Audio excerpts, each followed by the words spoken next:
Wake that ass up. Early in the morning. The Breakfast Club.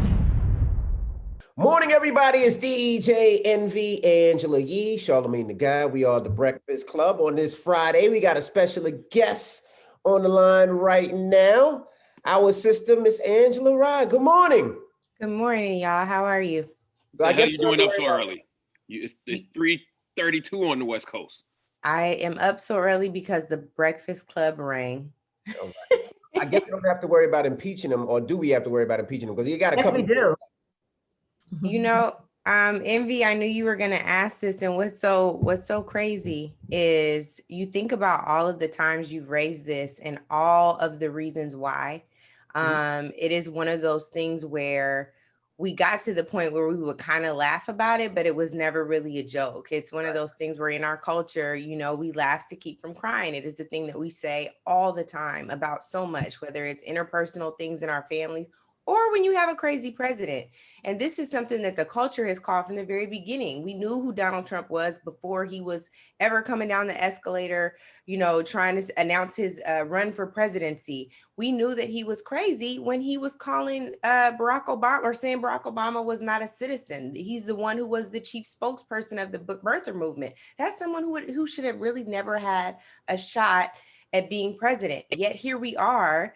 How many circumstances later, rules of law broken, ethics violated, like across the board. And here we are still talking about whether or not he should be impeached. It should have never been a question. So as you all probably know, Ilhan Omar, who of course is a member of the squad, fantastic, brilliant member of Congress, introduced another resolution for his impeachment.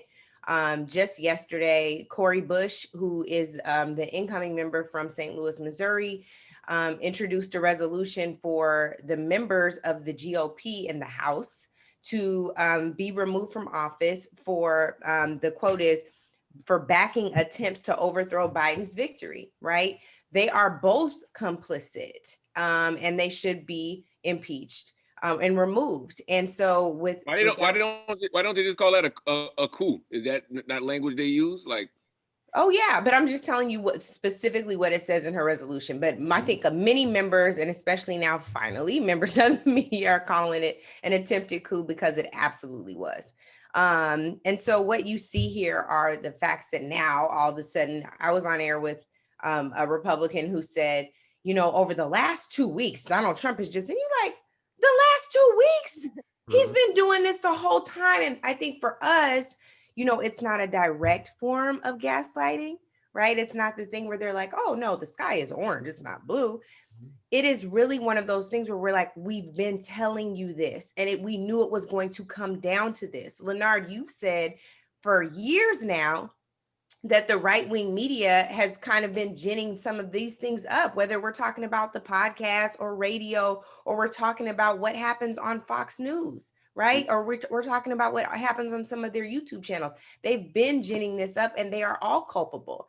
And until there is something that is that is antithetical to what is out there in right-wing media, they're going to continue to listen to that garbage, those Facebook chat, like all of those things, right? Have created this ecosystem of crazy, and Donald Trump is at the center of it. Go ahead. What would be the point of impeaching Trump again right now? It's very important to say again, because he has been impeached before. What would be the point to impeach him again right now? It's only 12 days left. Well, and here's the reality of it, to come full circle back to Envy's original question as well. It is not likely. Sure, the House, because they have the majority, could vote to impeach him again. But there still is that second part where there's the Senate trial, because they didn't impeach him for obstruction of justice before. The Senate would have to go through the trial, and Mitch McConnell still has the majority because Raphael Warnock is not sworn in. Georgia's Secretary of State has until January 22nd to certify the results of the election for Jon Ossoff and Raphael Warnock. So that still puts us at a disadvantage. Most importantly, that's not going to happen by January 20th, which is when, of course, Joe Biden becomes the president of the United States and is sworn in. Gotcha. What about Donald Trump getting arrested? What's the likelihood of something like that happening? And I see that he's trying to pardon himself as well, and finding out about is that possible? So do you think that he could get arrested? Yeah, I think he could get arrested. Here's my question. Will Merrick Garland, who was selected as Barack Obama's Supreme Court pick because he was deemed acceptable enough by the Republican Party, moderate enough, isn't radical enough. And in a lot of ways, I think that there should have been an attorney general appointed, not Merrick Garland, who has some fight in them, who has a demonstrative record of being an advocate for issues that people of color certainly care deeply about. But even when it comes to taking on something that will be deemed a squarely partisan fight, because unfortunately, even though Republicans are trying to back away from it now, we know what would happen if it was time for him to go to jail, because they would all be scared. I think him being prosecuted on this particular issue is going to be tough for a Merrick Garland to take on. And even with that, he still has to be nominated, right? He has to be nominated by, nominated and approved, voted on by the Senate. And it is a 50-50 split, with Kamala being the tie-breaking vote, right, every time. So I think after John Ossoff and Raphael Warnock are sworn in, his nomination will still be difficult. If they know that Merrick Garland would be prosecuting Donald Trump, I think that all hell would break loose, and it would be very tough for people like Joe Manchin in West Virginia, who has sided with Trump, who endorsed Trump at some point, and John Tester in Montana, who both have races coming up in the next cycle. Do you think they would actually put an American president in prison? And the reason I say that is because both Republicans and Democrats were saying at one time they don't know how it would look to the world if an American president was actually in jail, even though they believe that Trump should be in jail. But do you think they would put him in jail the way it would look to the world? I think that's really a great question, Envy, and I don't know the answer to it. What I can tell you now is, how have we looked to the world for the last 4 years? Like we look crazy now. We should be most concerned with ensuring that we do whatever we need to do at this point to protect our national security interests. The coup, Leonard, as you so aptly put it the other day, this attempted coup has now demonstrated to other crazy people, Proud Boys, right-wing extremists, racists, that it is possible to break into the Capitol and put in jeopardy the lives of members of Congress and Capitol Hill staff, of which I was one for 6 years, right? There are people overseas, foreign adversaries, who are watching this and see that that is now possible. That, to me, if there is no jailable offense for Donald Trump, that is certainly one, among all of the other things, again, that we've all talked to as family for years now about. Yeah, we were talking about some of Donald Trump's allies and members of the cabinet who are now stepping down. We saw Betsy DeVos has stepped down finally. And so I want to know, what is the meaning of even doing that right now? There's only 12 days left. Yeah, Angela, you know what it is? This is what we call the politics of convenience, right? Elaine Chao, who is also the wife of Mitch McConnell, who's the Secretary of Transportation, is also resigning. You have the social secretary at the White House, Melania Trump's chief of staff, like all of these people now who are saying that, okay, this has gone too far. And this is kind of what I was referencing at the top of the interview, where, folks are like, they finally have come to and seen the light. And it's like, hey, we've been telling you all this. We knew that it was going to come to this, and it's convenient for them. Why? Guess what they got to do after January 20th, when they're about to lose their jobs? They got to go somewhere else. They want to go sit on corporate boards. They want to go advise and be consulting and talking to clients about how to engage with administrations. They're not going to be able to do that now that they are, they frankly have bloody hands, quite literally, right? With 4 people dead because of an attempted coup, all at the hands of their boss. So they said, well, they tried to talk to Donald Trump to get him to talk people off the ledge. Well, he just talked them onto that ledge. And he's been doing that since the election. Right. So that's the real problem. To me, it's not, oh, you're courageous and you have all this integrity. No, you're self-serving. Even when you look at what happened with Mark Zuckerberg, saying that he was permanently now suspending Donald Trump's accounts on Facebook and on Instagram, sir. You should have been that. Years ago. That's right. I got so many questions. One question I have: when they stormed Capitol Hill, right? The one cop that shot the lady, was he black? And why was he put on desk duty so fast? I mean, you see videos of officers shoot and kill black people with no weapons, and there's an investigation. Why was he put on desk duty so fast? You know, I really want to speak to the emotion part of that conversation first, Envy. You know, so many of us have these conversations when we're talking about another Black person who was shot by the police, and we cannot figure out why it takes so long for the person to be fired. They're placed on administrative leave, which often means they're still paid.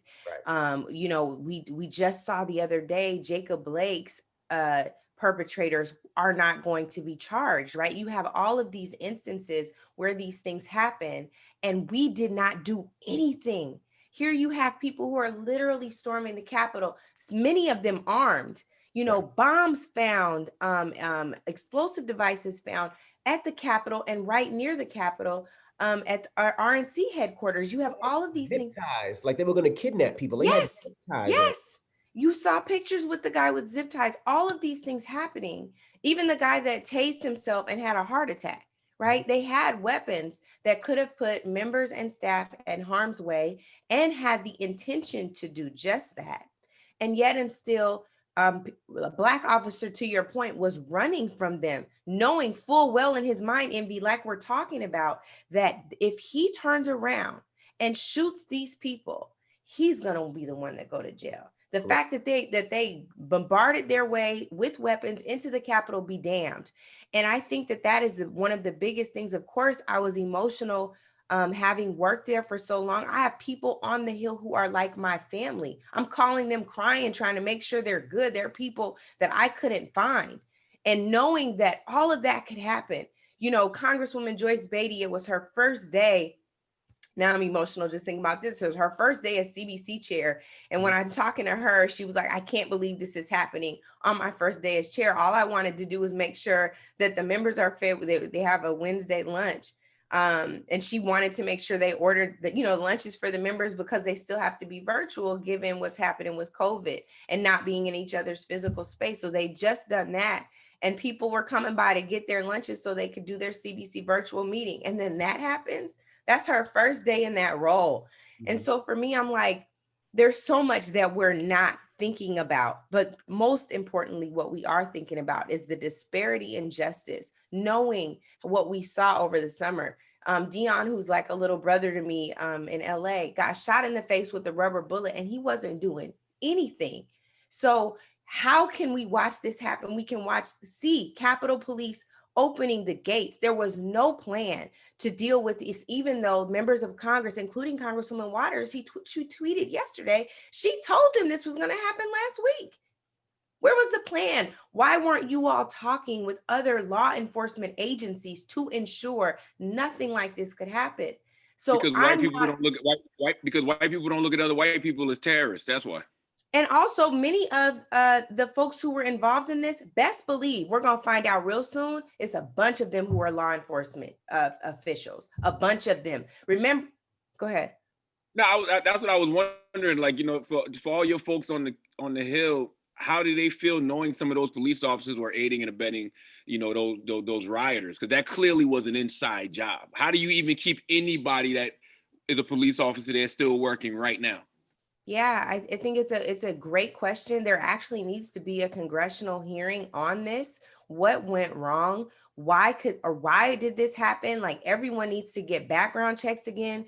There's a good friend of mine, Unique Gibson, who is the founder of Because of Them We Can. Her dad was a Capitol Hill police officer for years, and he went through a litany. She has a great thread on Twitter about this, of all the things that went wrong and what happened even when Barack Obama was being sworn in, and the fact that they did random background checks on officers. They found some, right, that had problematic records and didn't let them engage with even Barack Obama's inauguration. That stuff should have been happening. Kamala Harris is a Black woman.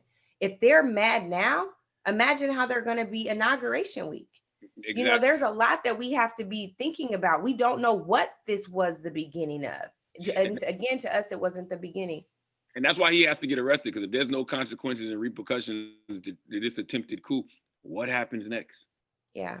What would they do? I agree with you. It just feels to me like, even seeing Donald Trump Jr.'s posts where they're watching all of this happen on TVs, like nothing is going on. It just feels like nothing matters. And again, it goes back to what it means to be Black in America and to be constantly gaslit. You might not be directly lied to, but what you see is this disparity in justice applied. Right. And I think that's something that this country really has to wrestle with, and quickly, because now we're seeing that the inability to apply equal justice under the law to all of us could be deadly for many of us. Now, We're thugs and they're patriots. That's what I saw.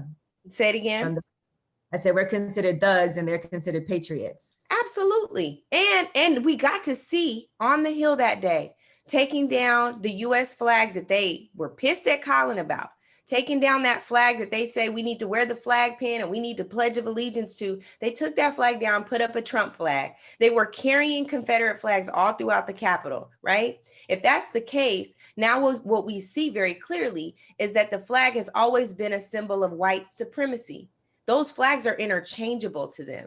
And that's what we know. And that is our reluctance to pledge allegiance to the flag. That is our reluctance to sing this national anthem. And that is why we don't see the flag the same way they do.